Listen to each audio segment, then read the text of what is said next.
వీసీలు మాకొద్దు, వెల్లువెత్తుతున్న ఫిర్యాదులు అక్రమాలపై విచారణ జరిపించాలని డిమాండ్లు. వివాదాల కేరాఫ్ గా సర్కార్ యూనివర్సిటీలోని వైస్ ఛాన్సలర్లు. అంతా వాళ్ళ ఇష్టారాజ్యం. భూముల లీజులు, నియామకాల్లో గోల్మాల్, నిధుల దుర్వినియోగం, వసూళ్ల దందా ప్రశ్నిస్తే విద్యార్థులపై అక్రమ కేసులు. నాడు బీఆర్ఎస్ కు అనుకూలంగా ఎన్నికల్లో ప్రచారాలు, పత్రికల్లో వ్యాసాలు కూడా రాసిరట వీళ్ళు వీసీలు. సూడిగా ఇగో ఓయూవీసీ ఛాంబర్ ఎదుట విద్యార్థుల ఆందోళన. పైరవీలతో వచ్చిన వాళ్ళే ఎక్కువ. ఓయూవీసీని హైదరాబాద్ చెందిన అప్పటి ఓ మంత్రి, కాకతీయ వర్సిటీ వీసీని అప్పటి ఎమ్మెల్సీ పట్టుబట్టి నియమించుకున్నట్లు వాదనలున్నాయి. తెలంగాణ వర్సిటీ నియామకంలో బీఆర్ఎస్ ఎంపీతో పాటు ఓ ఐఏఎస్ ఆఫీసర్ పాత్ర ఉందన్న ఆరోపణలున్నాయి. తెలుగు వర్సిటీ, అంబేద్కర్ ఓపెన్ వర్సిటీల వీసీల పేర్లను కూడా ఇట్లా బీఆర్ఎస్ పెద్దలే ప్రతిపాదించినట్టు స్టూడెంట్ యూనియన్లు మండిపడుతున్నాయి.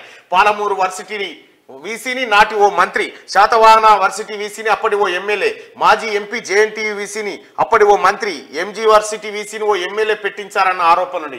ఎమ్మెల్యేలకే చదువు రాదు చక్కగా అప్పుడున్న ఎమ్మెల్యేలకు, వాళ్ళు వీసీలను నియమించే కార్యక్రమం చేస్తే మొత్తం.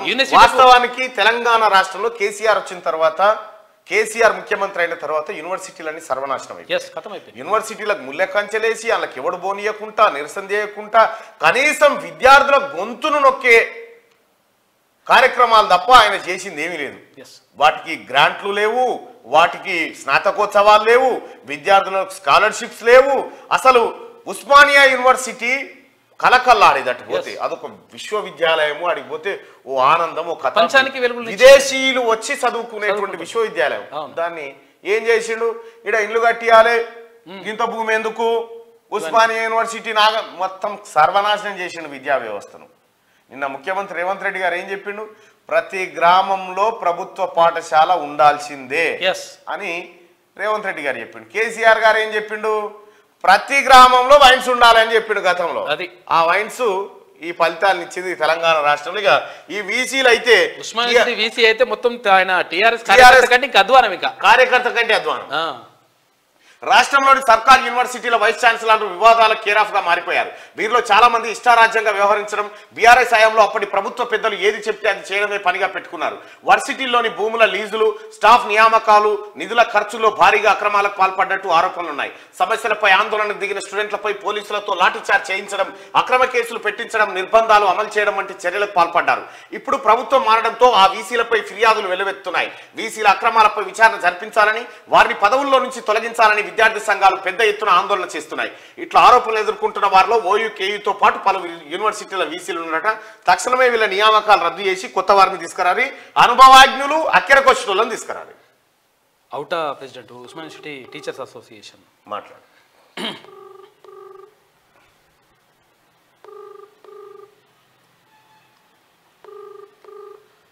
గట్టిగా హలో, గుడ్ మార్నింగ్ సార్.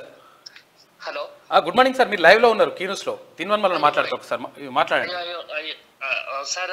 ఏది వీడియో ఉంది, వాయిస్ ఇస్తాను నేను. వాయిసే కావాలి, వాయిసే మాట్లాడండి. యూనివర్సిటీల వీసీల చుట్టూ వివాదాలు ముసురుకున్నాయి. గత ప్రభుత్వం టీఆర్ఎస్ పార్టీ కార్యకర్తల అసంటోలను తీసుకొచ్చి వీసీలను నియమించారు. కాబట్టి ఈ వీసీలను ప్రక్షాళన చేయాల్సిందే, వీసీలు మాకొద్దని స్టూడెంట్ యూనియన్లు ధర్నా చేస్తున్నాయి. మీరు అక్కడ టీచర్స్ అసోసియేషన్స్ గా ప్రెసిడెంట్ గా మీరు ఏం చెప్పదలుచుకున్నారు ఈ అంశం? అంటే అసోసియేషన్ అయితే ఒక అధ్యాపకుని వైస్ ఛాన్సలర్ గా నియమించారు కాబట్టి సమస్యలు ఉన్నాయి. మేము కూడా కాదనట్లేదు, సమస్యలు ఉన్నాయి. అంటే వెంటనే కాల్ఫార్ చేయమన్నమైతే అయితే ఆ విద్యార్థుల డిమాండ్ ఉంది. అయితే మేము అసోసియేషన్ తరఫుగా అధ్యాపకుడుగా వాళ్ళ పనితీరును పరీక్షించి ప్రక్షాళన చేయాల్సిన అవసరం ఉందని అంటున్నాము. అయితే మా దగ్గర యూనివర్సిటీలో ఏంటంటే మొన్న జరిగిన ప్రమోషన్స్ లో కొన్ని అవకతవకలు జరిగినాయి. సో దానిపైన విచారణ జరిపించి ఆయన తీసేయాల్సిన అవసరం ఉంది ఎంతైనా. మొత్తం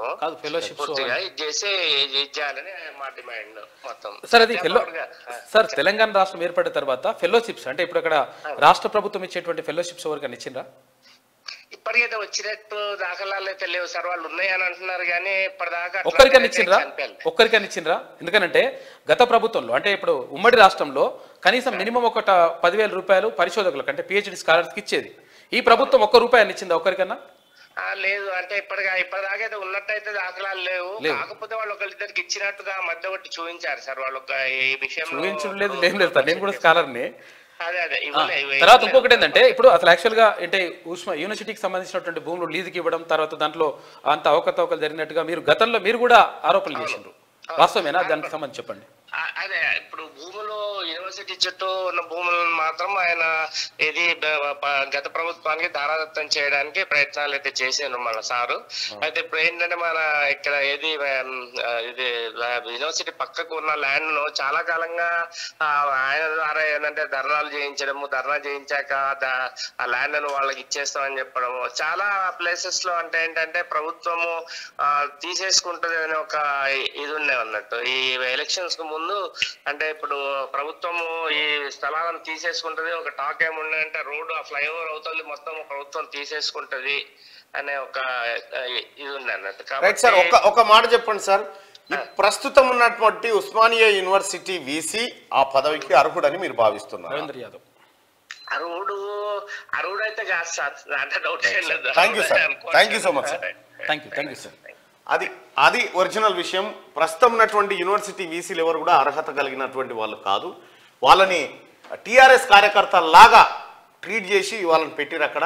వాళ్ళు టీఆర్ఎస్ పార్టీకి పనిచేయడం తప్ప మరో టీఆర్ఎస్ భవన్ లెక్క నడిచింది తప్ప అది యూనివర్సిటీ అక్కడ కనీసం ధర్నాలు చేసుకోవడం, కనీసం నిరసన చెప్పే అది అవన్నీ కూడా తీసేసి దుర్మార్గుడు మొత్తం. తర్వాత వీళ్ళని ఉద్యోగులను తీసేసి అక్కడ ఎవరు వీళ్ళు ఉండే ఎవరు సెక్యూరిటీ గార్డ్ వాళ్ళకి 8,000 రూపాయల జీతం ఉంటే ఇప్పుడు వీళ్ళకి 28,000 రూపాయల జీతం తోటి పెట్టేసి కొత్త వాళ్ళని తీసుకొచ్చేసి అట్లా కమిషన్లు కొట్టేసి